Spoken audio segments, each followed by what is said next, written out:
Today, I want to break down the start to finish process of how I made this painting, starting with my idea and how I got my reference, how I did the photo shoot, all the way to my block-in and laying paint on the canvas up until I put my signature on it. My goal for this video is to leave no stone unturned and try and make sure I'm speaking to questions I typically get from other artists. That being said, if somehow there's anything I left out, let me know down in the comments and I will include that in an upcoming video or get back to you in the comments themselves. Okay, so first things first, let's go ahead and start about generating ideas for a painting. So I have talked about this quite a bit on my channel. I have a lot of videos that reference this, so make sure to check those out. I will include a link to them up above. But what I find is most critical to helping me come up with ideas for paintings that I know will work is to first have a giant vision board of my goal for my own work. So what kind of paintings do I respond to most? And I want to be able to see all of these in one place so that I can really quickly identify what the commonalities are. What patterns do I see repeated over and over in these paintings? And that way I can make sure to include them in my own work. Now, I have a full process of starting with a master vision board of all of the art that I respond to, and then whittling that down in a second vision board to just the core pieces that I am most excited to bring into my own painting. If you're curious what that step-by-step process looks like, make sure to check out the link to my masterclass down in the description because I go into a lot of depth and detail in there and you won't want to miss out if this is something that you think is going to work for you. So when I take a look at my own vision board, and I'm actually going to include a link to this down in the description so you can look at it for yourself. One of the things that I see right off the bat is that I have a lot of commonality in terms of my subject matter. So my pieces tend to be either portraits of people, figurative pieces of dancers, or paintings of horses. And thankfully, I've known that for long enough that before I even looked at my vision board for this particular painting, I said, you know what, I really want to go out to the barn and do a photo shoot. Now, one thing that I observed from taking a look at my vision board is that I needed really vivid, interesting light for whatever reference I would paint from. This is one of the biggest problems that I see crop up for painters time and time again, and that is no matter where they're starting from with their painting skill or their passion or anything like that, too many painters are working off of reference that plainly sets them up to make a very disappointing painting. The litmus test that I look for is if I take a look at my reference and I hold it up next to my vision board of what I want to do with my work, that reference should more or less look like it belongs there. And if for whatever reason it doesn't, that reason needs to be something that comes down to very simple adjustments that I would make in the painting itself. So a lot of the photographs I've taken before at the barn were photographs in the barn that doesn't have super strong, interesting lighting, or under the covered arena, which again, it just looks dim and dark and there's not a lot of color information in there. So right off the bat, I knew I needed to set something up that was going to be in natural sunlight. So that is what I planned for.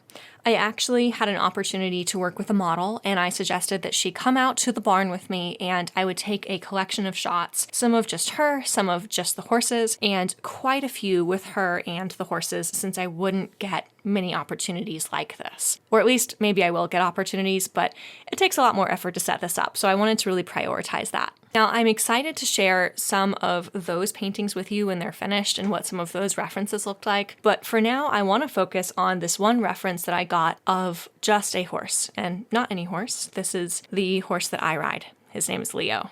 I made sure to get this photo with him with my good camera. So this is my Sony mirrorless, but any kind of DSLR or mirrorless camera is going to be really good for this. I did not use my iPhone. It probably could have gotten a good shot, but I knew I wanted to just play it safe and go with a camera that was going to capture as much information as possible.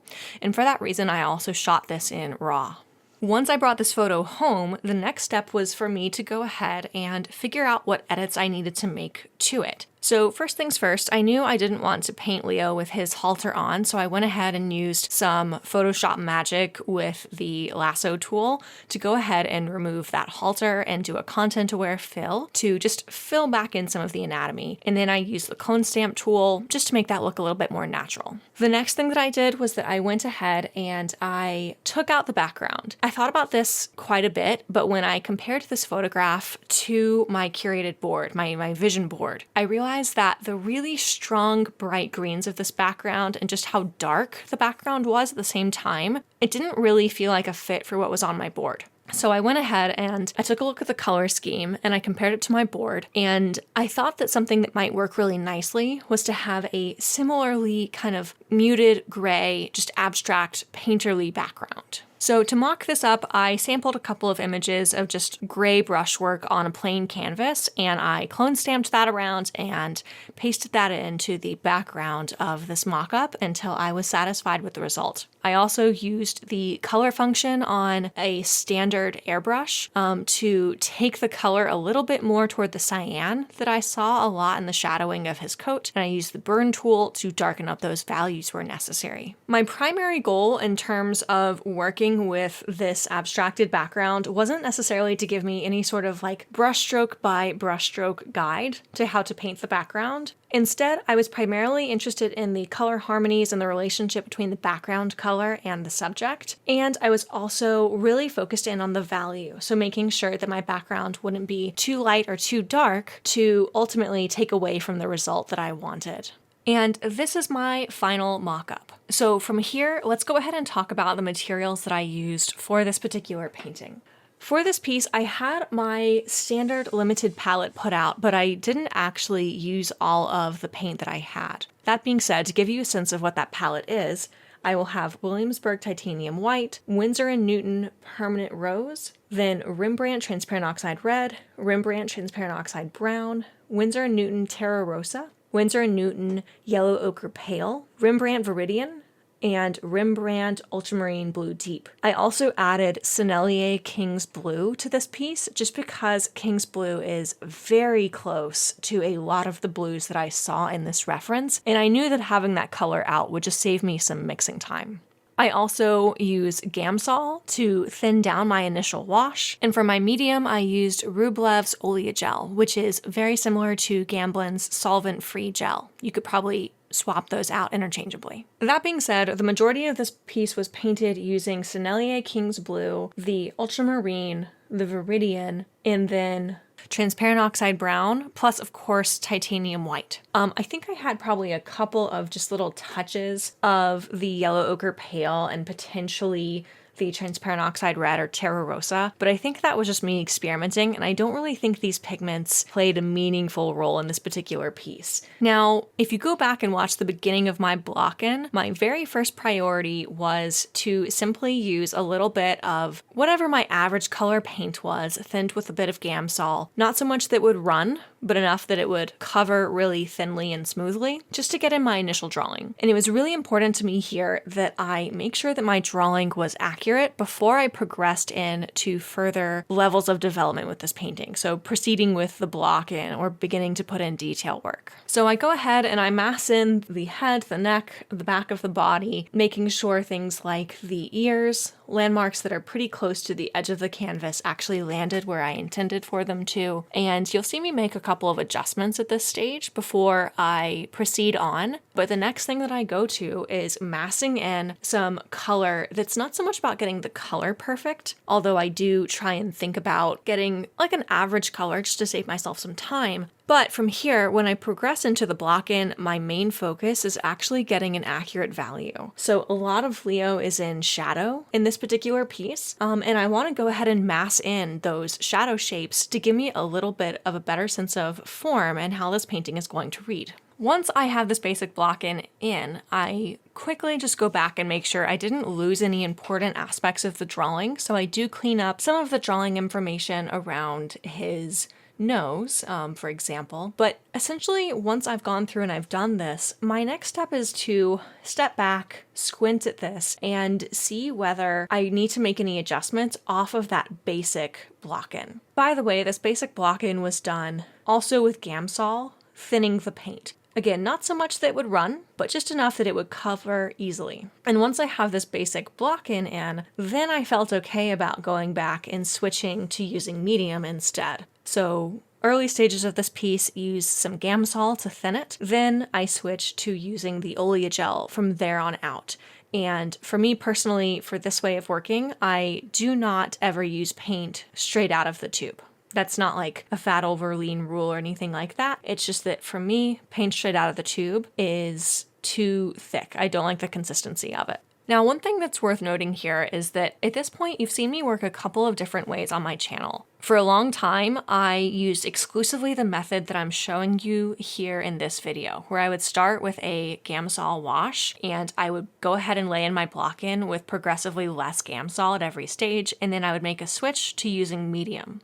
However, a lot of the work that I've been doing recently has been kind of experimenting with this more impressionistic, textured mark-making approach that is much drier. And for this, I actually really don't need to use Gamsol at all. I could use it to clean my brushes at the end if I really wanted, but actually, lately I've just been dipping my brushes in safflower oil and leaving them in there between sessions. And that has done a really good job of keeping my brushes clean without needing to use any solvents. So this is really helpful to know if you are concerned about the VOCs that solvents emit, because our solvents are actually, for the modern painter, the most toxic part of our painting regimen. There's nothing toxic about the oil. Obviously, things like cadmium are toxic enough that you don't want to eat them. Something like lead pigment is more toxic. You want to be very careful about your usage of that. But the thing that's really hard to avoid is an open canister of Gamsol, or even worse, something like turpentine. So I really like that particular approach if I simply do not want to have any Gamsol exposure. But for this particular painting, I wanted to go back into my comfort zone a little bit and work in the way that I've worked for a really long time. Now, from here, my process of taking the piece to completion, there really isn't any mystery about it. I tried to be as efficient as possible with my block-in, so I went ahead and I blocked in with both the value and color that I thought would be pretty close to what I needed. And then from there, all I have to do is make little spot adjustments with my later brushwork to add the right amount of nuance to those values or those color choices. As you can see, I am not getting super caught up in detail. I'm not,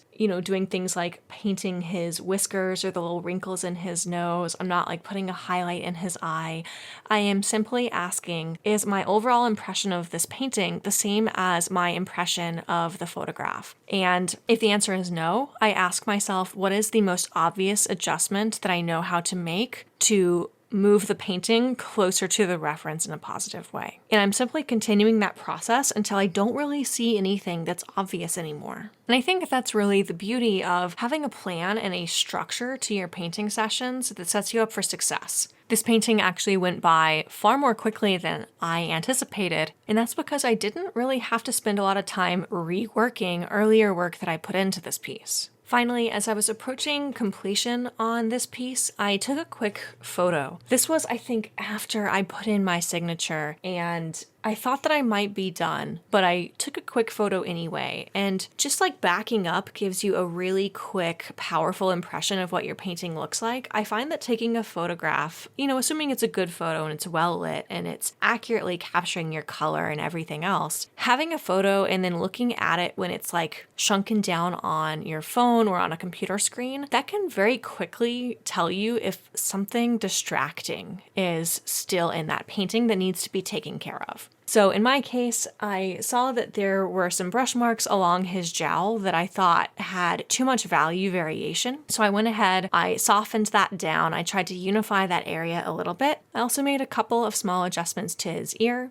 Repeated the process, took another photograph, saw that this time there wasn't really anything distracting me, and the final step was to actually compare this back again to some of my favorite pieces and to ask if this really looks like it belongs there. And when the answer to both of those questions was yes, it does look like it belongs there, and I don't see anything that looks distracting about this piece, that was when I knew that this particular painting was finished. If you want that same kind of support to help set yourself up for success with a process for developing successful pieces, this is exactly the kind of thing that I love helping my own students with. If that sounds like a fit for what you're needing, I've included a link to apply to work with me down in the description. I hope getting this glimpse into my start to finish process was really helpful. I really love being able to talk a little bit more about the photo shoot process in this video because I know that photo shoots are one of the most intimidating things for painters, especially when you have a model that you're paying and you really want to make the most of your time. If this gave you the boost you needed to go out and take some photo reference of your own or to start working with a model for the first time, let me know in the comments because I love hearing about those wins. And as I said at the start of this video, if you do have any questions that maybe I didn't cover in this video, let me know there as well. All right, until next time, happy painting.